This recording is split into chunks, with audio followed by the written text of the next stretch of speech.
What's up, guys? Welcome back to the channel. I appreciate you guys for joining me today. Well, I got another one for you. So a subscriber, he goes on the comment section. He says, can you talk a little bit more about clutch, how to release the clutch, drag racing clutch, just every day, anything I can think of to give him about the clutch. And I said, you know what? I think I can do that. I've just had my clutch cable replaced, guys. 2021 is when Harley came back with the cable clutch. They were always running the hydraulic clutch, and I saw nothing wrong with the hydraulic clutches, but there was no adjustability. So didn't matter to me one way or the other.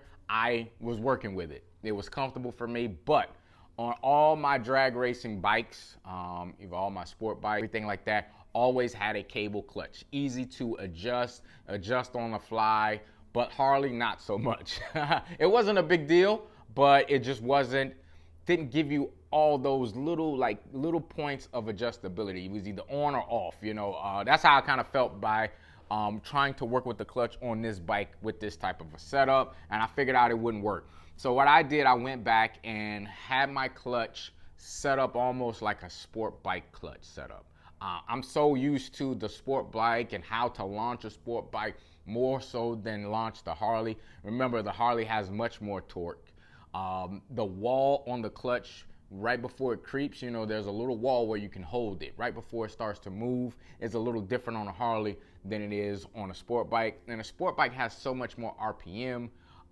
You can make up for a mistake early. On a Harley, you can't, because you're already going into the next gear once you let that clutch go, guys. So what I want to explain to you today is, I know a lot of guys say which one is better, and I can't tell you which one is better. Hydraulic or cable, I can't tell you which one is better. I think it's all personal preference. I think that if you know what you're doing, either way, you can configure that bike to work with whatever clutch setup you have. Now, George told you in another previous video what kind of clutch we run, and it's the AIM SDR. Nothing very fancy. It's really not too expensive. I mean, it does run the stock clutch plates from Harley, so that was always a good thing for me. Now, just a little tinkering with it would, kind of put you where you needed to be. In drag racing, guys, that first 60 to 80 feet is what's going to make or break the race. So you have to be dead on it.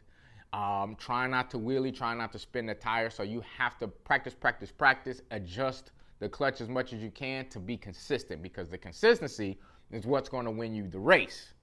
Okay? You want to have to worry less about everything else but besides hitting your shift points. Remember, your shift points is where you want to hit. So I know we're getting off the topic, I know. So once you have your clutch set up, that's when you have to take that bike out and kind of play with it. Now, to get off the topic of drag racing, guys, if you have just a stage 2 bike or something that you're not racing, but maybe even something that's making about 130 horsepower and up there around that in torque, you need to change out the clutch. All these different clutches, Revolutions, all these different clutches, they're all good, but it just depends on what you're doing with your bike, on what type of clutch you might need. But once you start passing that 130 horsepower, 130 foot-pound of torque, you need to change the clutch out because your bike is too powerful for the stock clutch. So now that you figured out what clutch you want to run, you want it to be smooth.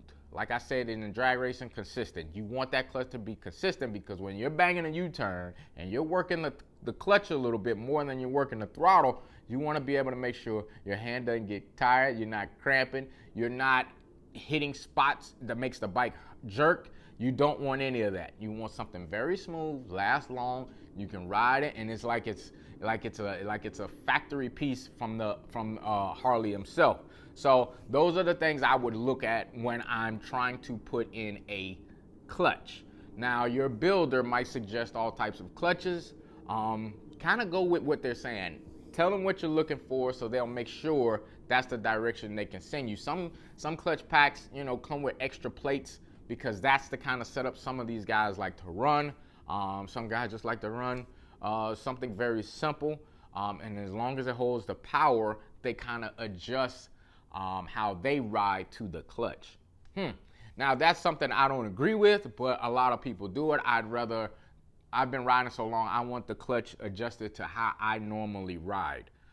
My clutch is very soft, very smooth, but very snappy. I'm more of a clutch control guy than I am a throttle control guy. So once I let the clutch go, I want to keep my throttle here, knowing that the bike is going to do what it's supposed to do. I've seen a lot of other guys, you'll hear them give the bike a lot of gas and then start to creep the clutch out.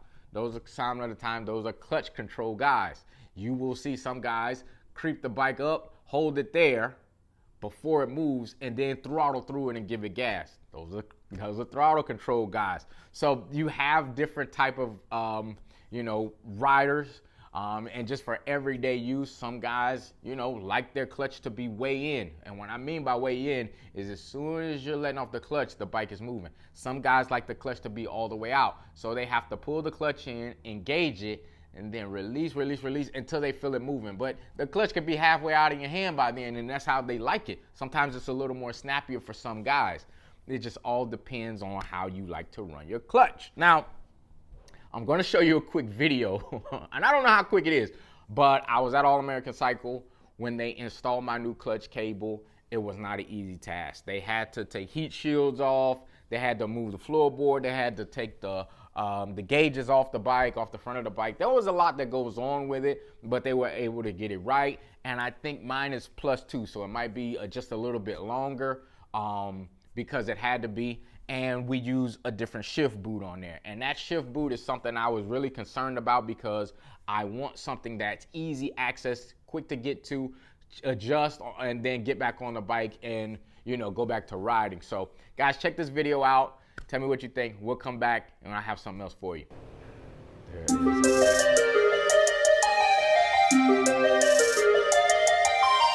it is.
Well, guys, you see how he puts it back together.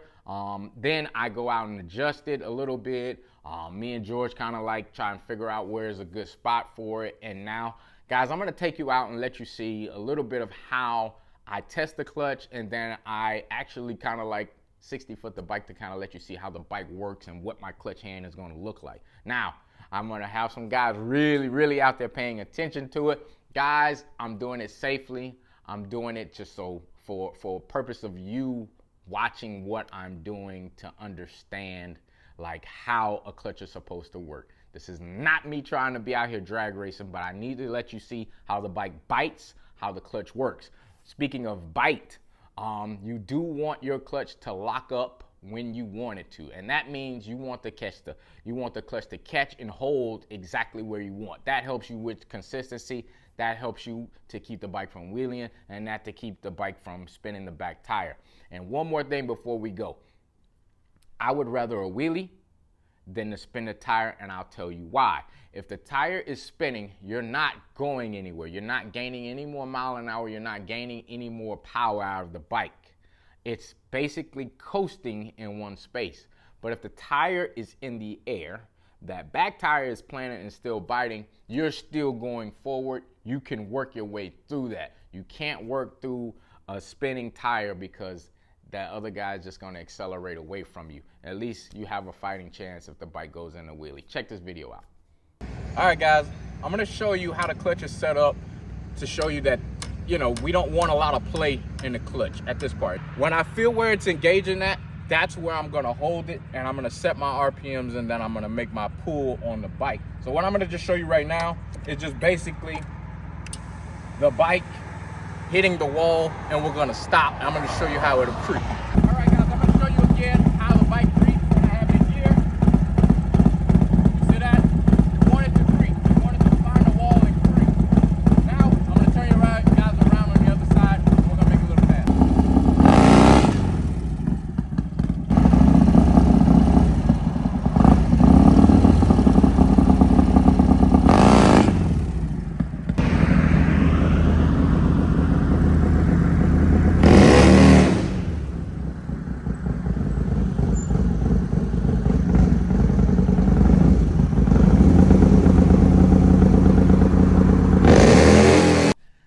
Well, guys, what did you think?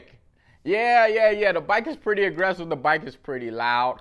I'm trying to be safe in a safe environment when I do things like this, but I wanted you guys to see exactly what happens with that bike, how it sounds, how it bites, how I react, how I am trying to be in control of the bike and keep it consistent. Guys, that's it for this video. If you got any questions, drop it down in the comment section. If you don't want your question being read, I know, go over to the Real Official Mac on Instagram. Hit me over there. I'm sure to answer your question. It might take me a day or two, but I got you. Until the next time, guys, like, subscribe. Until the next time, peace.